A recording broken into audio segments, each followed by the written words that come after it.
Good morning. Happy summer solstice 2015. This is Dr. Amy Brees Harper, and I'm pulled over on the side of the road because I just feel like I have to speak about what happened in Charleston, South Carolina, and just how I've been trying to avoid once again engaging with these atrocities that happen in terms of racialized violence and how the mainstream media is responding. I tried to not say anything, but I can't resist because it's just part of me. So here we go. It's not going to be very long. Just a few things that are on my mind. First of all, I find it really fascinating that none of my non-black friends, mostly white friends, have contacted me to see just check in about my mental health, how I'm doing after what has occurred. And I know there's no malintention behind it. I know people have a lot of things on their mind. But at the same time, when these things occur, whether it's what happened last week, whether it's Trayvon Martin, whether it's the Baltimore protests, all these things related to the systemic racism that Black people collectively deal with in this country, whenever these things happen, I don't think any of my non-black, mostly white friends have contacted me. I'm talking about not the ones on Facebook. I love you guys. You guys are actually pretty on point when it comes to checking in with me, but the people who actually, live in the area where I am, that I consider very good friends. I'm curious about why there is no engagement with me when these things happen. Is there fear that you'll say something wrong? Or is it that it just didn't occur to you to say something? So I'm just going to be upfront and say it. Like, when these things happen, it's really difficult for me. It's very, very difficult for me. It's not an anomaly. That's what I would like you to understand. What happened, what Mr. Roof did, and I will not refer to him as a child because the mainstream media is calling him some kid.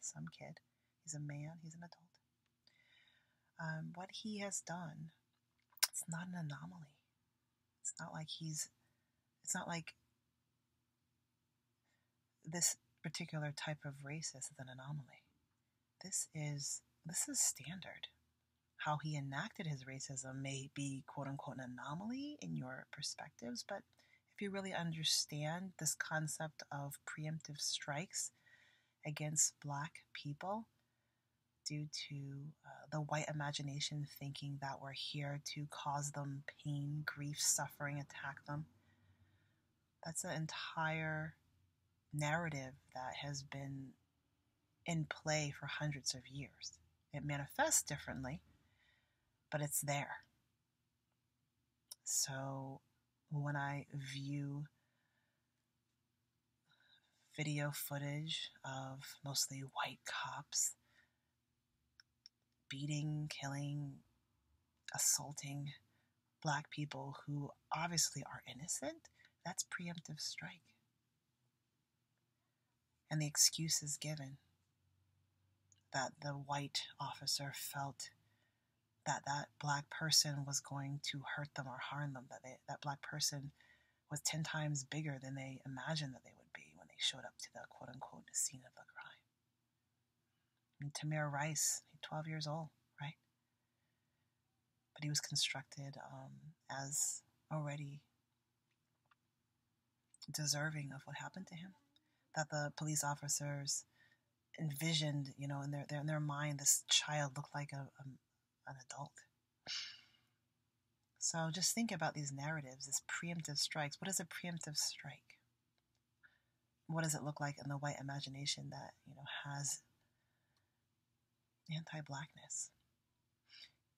How many times have we heard when white realtors or even mostly white banks, don't want to give Black people a chance or the choice to live in largely white communities? They'll deny them a loan or they won't show them certain houses. That's preemptive strikes. So let's just kind of think about this and think about what I'm talking about, not just in the context of Charleston, but just in the context of what it means for me and many people who look like me to live in the United States as Black people.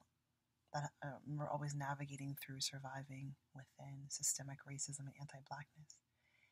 And I'm just wondering why it's so hard to engage with not just me, but maybe other people in your life who are of African descent about these issues when it happens.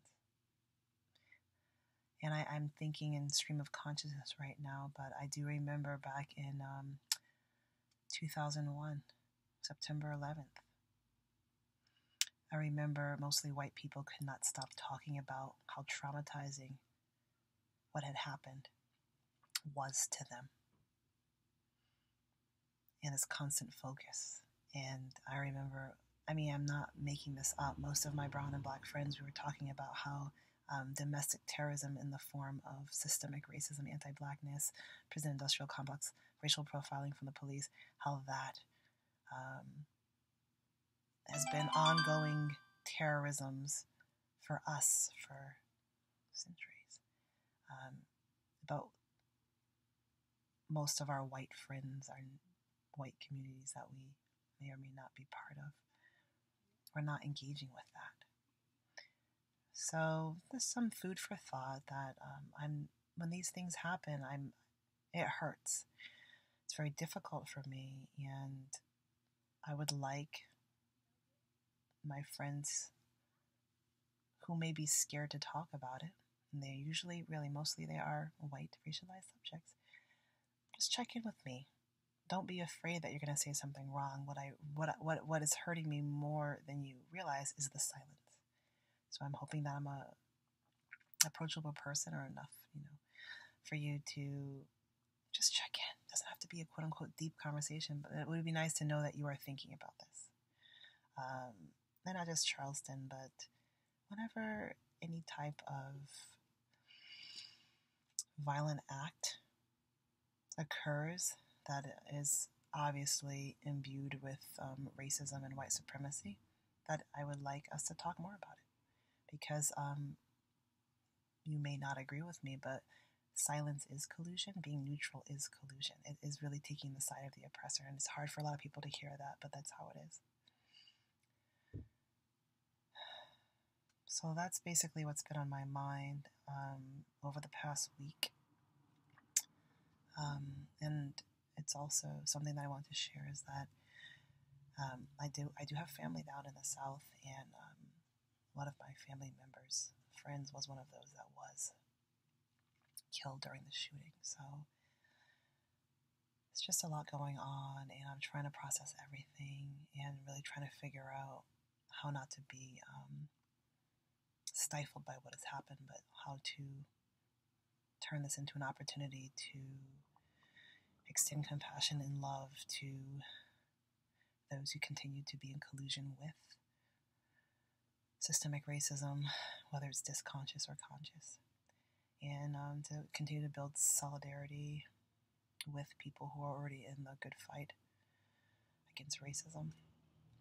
So thank you very much for listening to me, and I appreciate comments, and you can also email me privately if you don't want to post a comment publicly, sistavegan@gmail.com. If I don't respond immediately, it's just because I'm trying to take care of 3 kids. Summer vacation, so there is no school for even my 6-year-old. So I'm trying to take care of 3 kids while I'm doing the Sista Vegan work, and also trying to put together my new and improved consulting business that has a critical race feminist lens on food, technology, and ethical consumption.